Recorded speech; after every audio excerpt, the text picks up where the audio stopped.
Welcome to The Current by TreasureCoast.com, where we discuss interesting people, places, and happenings on Florida's Treasure Coast. Well, Commissioner Hurd, thanks so much for being on. I'm really excited to talk with you. You've been serving the community for a long time, so maybe even though I think a lot of people have heard your name or have seen you around, maybe start by you giving an introduction to who you are. I'm Sarah Hurd. I have been a Martin County Commissioner for 23 years. I've been a resident of Martin County for 37 years. I am concerned about growth in Martin County. I'm concerned about clean water in Martin County. I'm concerned about adequate roads, low taxes. What do you think, Commissioner Hurd? I imagine 23 years. How have those concerns changed? I mean, what originally kind of drove you to get into public service, and has that changed much to what still drives you today? Oddly enough, the issues have not changed much in the last 23 years. When I first ran for office, I had a very, very limited platform that was to stop overdevelopment, to clean our water, and to keep our taxes low. I still think that those are the issues that are most concerning to Martin County residents and that will motivate them to go to the polls on August 18th to vote for the county commissioners. What are your thoughts? And I appreciate that. I guess, is there something that you think is the biggest challenge facing Martin County, or are there new challenges that you see on the horizon that you think are worth kind of staying in front of? There certainly are new challenges. We've had an awful lot of new growth particularly since COVID. So there are a lot of new people here, and we need to educate them. We need to tell them, show them the importance of managing growth, of making sure that our water is clean, making sure that we have adequate roads, making sure that we have adequate public safety. We're also seeing a challenge because of the upcoming ad valorem referendum in November, which is of great concern to all local governments. So we need to educate voters to make them understand what the impacts will be should that referendum be successful. Do you have any opinions or, I guess, facts you would like to put forward about the referendum, whether it's a way that you feel, whether it might be a factual basis, how it could affect certain areas of the budget, or how you think you would personally vote on it? I will vote no. It's going to have a remarkable impact in Martin County. In Martin County, we are extremely reliant upon residential ad valorem taxes, particularly those that are homesteaded. We have estimated that in the first year, if the referendum is successful, we will lose $42 million. In the second year, we will lose $75 million. In the third year, we will lose $170 million. So by the third year, with 65 cents of every dollar going toward public safety, by the third year, we will not be able to afford public safety. That is the sheriff, fire. Yeah, that's what I figure, and I think that's probably worth discussing is safety. I think safety is something that in Martin County people have taken a lot of pride in. I know the sheriff's office takes a lot of pride in themselves, and the community takes a lot of pride in first responders. Is there anything that you feel, I know you mentioned that's one of your priorities, along with growth, that's something that I'm sure is top of mind. Are there ways that you feel you would define growth responsibly? Some people talk about responsible growth, sustainable growth, maintaining the character of Martin County. What does that mean to you, or how would you define it? I think that responsible growth is absolutely critical in Martin County. It always has been. And the way that we do it here is we follow the direction from our comprehensive plan. Our comprehensive plan has been in effect since 1982. It tells us where growth is allowed, what kind of growth is allowed, at what rate growth is allowed, what services are necessary to provide. The comprehensive plan is amendable so that three votes at any time can change any of the requirements of the plan. But if we follow the dictates of the comprehensive plan, we will make sure that we grow responsibly. Yeah, and another question I think maybe to tag along to the growth side is affordable housing. That's another thing that pops into people's mind, and it means something different. Again, like I think like a lot of these things, they tend to mean different things to different people. Um, how do you envision the county, if at all, tending to things like affordable housing, like small businesses, as the county grows, or conservation, preservation? I know Martin County forever. People have been talking about, how do you balance these things, our natural resources, housing for the community, with that growth? Well, as far as affordable housing goes, we respond to the applications that we receive from developers. We don't dictate what kind of development occurs. We assume that the land use that's on a property is the correct one, and take it from there. But for affordable housing, we certainly partner with federal agencies, state agencies. We partner with Habitat for Humanity.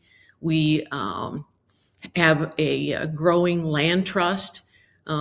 When we have surplus lands in Martin County, we always evaluate whether or not that is suitable for affordable housing rather than selling it. So we always have an eye toward affordable housing. We understand that there's a disparity of income, particularly in places like Martin County.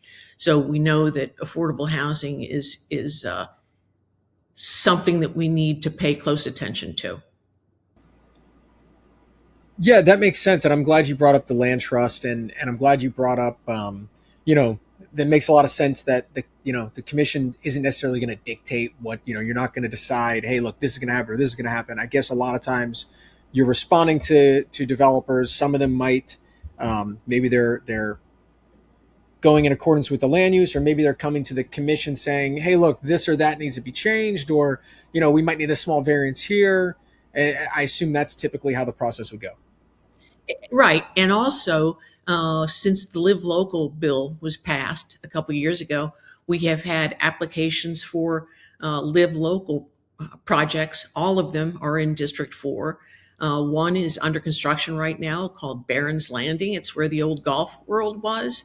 And two more, or perhaps three more applications have been made utilizing Live Local, so that now there are under consideration 900 affordable units in District 4.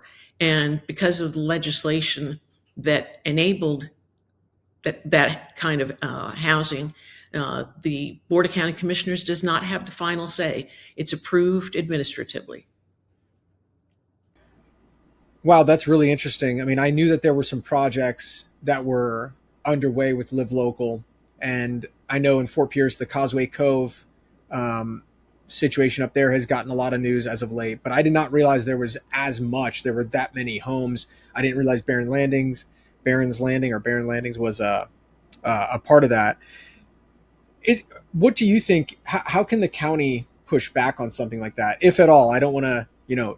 There might be a commissioner or there might be a politician who thinks we shouldn't push back on these things. But I guess from you bringing it up, I assume that, is there a way that the county could push back on something like that they feel maybe the state's encroaching on what a county can decide? We definitely need to push back on those decisions. That's the state legislature taking away home rule. That's depriving us of the authority to make decisions in our own county. We need to be very active about making sure that the decision making remains local.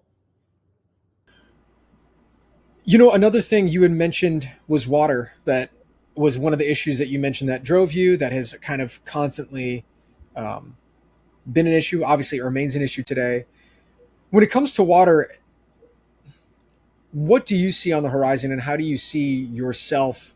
Maybe it's again something where you might be dealing with state or even federal organizations to get these things done. Of course, Lake Okeechobee is top of mind. Sewer improvements here are pretty top of mind, all up and down the Treasure Coast right now. What are some things that you see on the horizon to help water quality, to help the river? And I'd be really interested to hear, maybe how that's changed over time. I know if you go back over a couple decades, there have been different bottlenecks, I'm sure. There have been. So I first became very active in water resources back in 1998. The St. Lucie River and the Indian River Lagoon were experiencing thousands of lesioned and dying fish every single day because of extraordinary releases from Lake Okeechobee. And that spawned interest in the Everglades Forever Act, which was passed in 2000. Martin County became very active. I became very active in spearheading Everglades restoration projects in Martin County. Our component is called Indian River Lagoon South. It was authorized in 2007 into federal law. We've since it's a 50-50 state federal partnership to improve water quality just in Martin County. Since about in the last 15 years, we've received over $1.5 billion from the state and federal governments to improve water quality. There are projects that have been completed. There are projects that are underway, and there are more projects to come. Right now, we've completed construction on some reservoirs and some stormwater treatment areas in western Martin County. When those are finished, we'll have about 9,000 acres of reservoirs and about 10,000 acres of stormwater treatment areas that will improve water quality, remove nutrients from that polluted water before it's turned back into the estuary. There also are two more distinctive components of Indian River Lagoon South. One is the natural lands component, which is well underway. That's acquiring 90,000 acres of wetlands, uplands. And then the last component is removing about 8 million cubic yards of muck from the floor of the Indian River Lagoon. So those projects are underway. There is funding available from the state and from the federal government, and our partners are enthusiastic. And we just had a big celebration yesterday in Western Martin County, approving the completion of a cell of stormwater treatment areas that was just completed by the Army Corps. That's good to hear. It's always good to hear when there's things happening that could make things better. I know the reservoirs have been underway. I know I've heard muck removal talk has been on the rise lately. So it's exciting, I think, for people to hear that things are being done. Whether it's, I know we were talking specifically about water when you had mentioned some projects underway, but I'm interested to hear from your point of view if there are any um, projects or investments underway now or in the foreseeable future that excite you in the county. Well, certainly we've made a big effort in the last, especially 10 years, to move people who are on septic tanks off of septic tanks and joining with our municipal sewer. And we've probably connected about maybe 10,000 homes in the last 12 years. We will continue to do so. That certainly is an important step. We also do everything that we can in order to improve stormwater treatment in Martin County so that we clean up water before it's discharged into any of our water bodies. So Martin County has been focused on water quality improvements for 100 years or more. Yeah, I know I'm sure that these are big tasks, and I think something that could be interesting is a question that I had written was how people can kind of stay up to date or stay informed on things going on in the county or what's going on with the commissioners. I know um, it came to mind because I had talked to somebody who didn't even realize there were certain segments that were undergoing this conversion, and they were here in Martin County, and I was kind of that really interested me. So I mean, I wonder from your point of view. I mean, is there a way people can be more hands-on, be more interactive? Maybe they're not going to make it to every commission meeting, but are there ways that you would advise people to stay in the know and to maybe stay informed on what's going on? Yeah, that's extremely important. One of the reasons why Martin County has had so much great participation is because we're small. There, we know our neighbors, we know our neighborhoods, and we feel safe and we feel informed. And certainly, being aware of what's going on at the Board of County Commission meetings is important. Those meetings are on record. They're available. You can look on your computer, and there are dozens of years of meetings that are recorded there that you can refer to. Also, our local newspapers still cover local government. I also, for the last 5 or 6 years, have created a monthly newsletter that I send via email to anyone who's interested. And it just covers the actions that the Board of County Commission makes each month. That's helpful. That's honestly, that's a longer list of useful items that I think I was expecting. So that's awesome. I wanted to take a minute to ask you about transit, traffic. That's always top of mind. I hate to like beat a dead horse in these conversations, but I would like to get your opinion on things like Brightline, and where it might be, or if there's an optimal place for it to be. Traffic is always top of mind, and I know a lot of times when I talk to people about traffic, whether it's a politician, whether it's a candidate, whether it's just a local person, you think of externalities. There's other places like Port St. Lucie, who I'm sure they'll drive through Stewart or through other areas of Martin County. So I'm interested to get your take on that. How can we? Are there things that we should be doing or that we are going to be doing to optimize things like traffic? And are there other things like maybe Brightline or other transit options that can help with that as well, or help in other ways?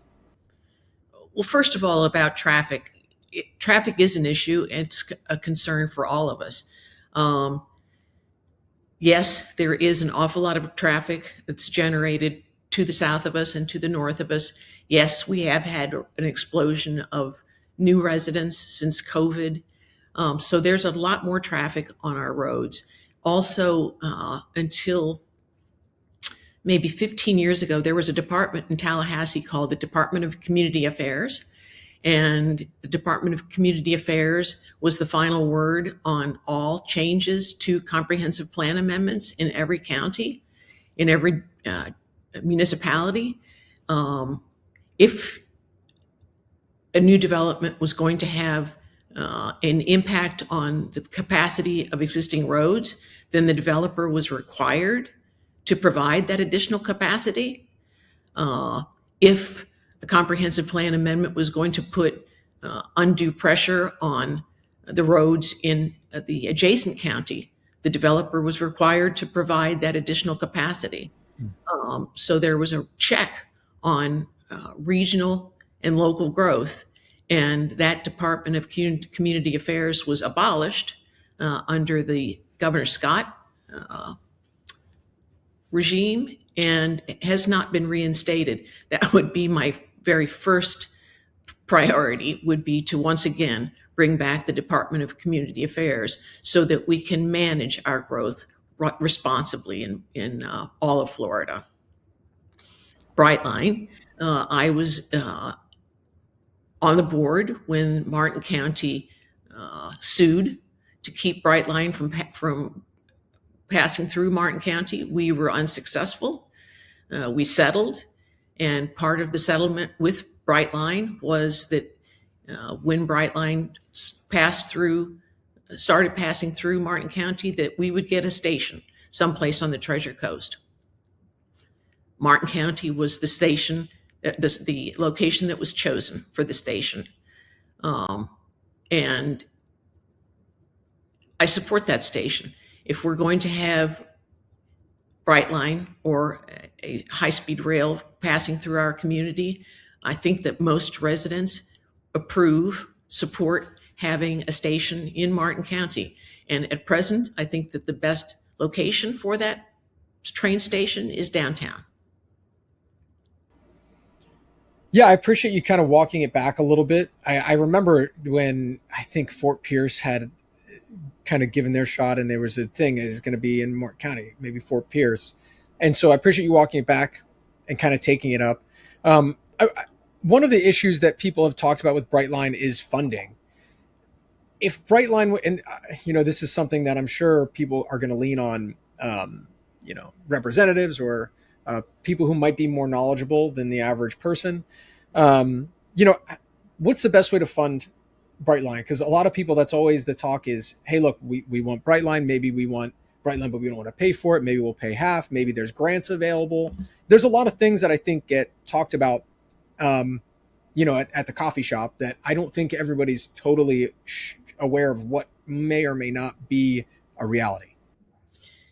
So the deal that we have with Brightline says that either party, Brightline or Martin County, can walk away from the station deal at any time before June 30th, 2027.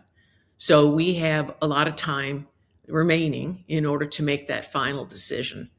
I know that people are critical of using federal funds to build any portion of that station. And my feeling is that the Department of Transportation is a huge department with extraordinary funding.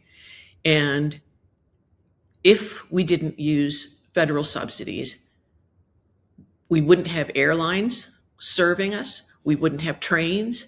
We wouldn't have roads. We wouldn't have bridges. We wouldn't have mass transit. We wouldn't have any of the transportation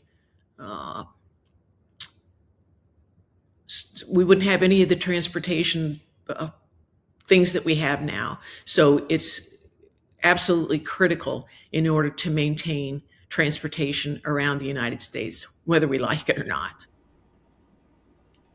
Thanks for that clarification. One question that I wanted to ask you, and is I guess kind of like a forward-thinking one, and maybe it's, I don't want to put you on the spot, but it's, if you're thinking forward into what Martin County was to look like 20 years from now, I know a lot of us think our kids, our grandkids, what kind of Martin County are they going to grow up in, and like what kind of legacy are we leaving by way of Martin County for them to enjoy? And I'm interested to hear from your point of view, what does that Martin County look like if you fast forward, let's say another 23 years? What does Martin County give to those kids, those grandkids, and the generations to come? Okay. 20 years from now, if I'm a Martin County resident, I'm going to go to Hutchinson Island. And first of all, I'm going to be on dry land. If I look east, I'm going to see lots and lots of blue sky and no buildings above 4 stories. And if I look west, I'm going to see that vast, wide, shallow Indian River Lagoon. And I'm going to see white sand bottom peeking out. And the reason that it's just peeking out is because it is covered with lush, healthy seagrasses that once again are making the Indian River Lagoon the most biodiverse estuary in North America. Yeah, that's beautiful. I'm sure that's something everybody can get behind. Well, tagging on to the Brightline issue, how do you feel about quiet zones, and how are those going to affect the county? The Board of County Commissioners about a year ago considered quiet zones in different places or throughout Martin County, and we unanimously decided not to implement quiet zones. Since that time, we have had interest in certain pockets in Martin County for quiet zones. And certainly, if we can make the intersections safe, and if most Martin County residents support them, then I'm certain that the Martin County Board, I would certainly support quiet zones. Well, Commissioner Hurd, I really appreciate it. Thank you for being on. And it was a pleasure to talk with you, hear a little bit about you, about what's important to you, about your history, serving Martin County. And maybe before we finish up, I'd love for you to have an opportunity to maybe say anything in closing that you think is important, maybe tell people where they can find out more about you and follow you, and probably just keep up with what's going on. Sure. You can follow me on sarahhurd.com. You can follow me on Instagram. You can follow me on Facebook. And most importantly, vote on or before August 18th. August 18th is the only opportunity you'll have to vote for county commission and school board races. Those races are open to all voters, regardless of your party. You can early vote. You can vote on August 18th, but please vote for these all-important local elections. Thank you, Commissioner Hurd. I appreciate you being on. And I hope on August 18th, people go out, they make their voices heard. And no pun intended.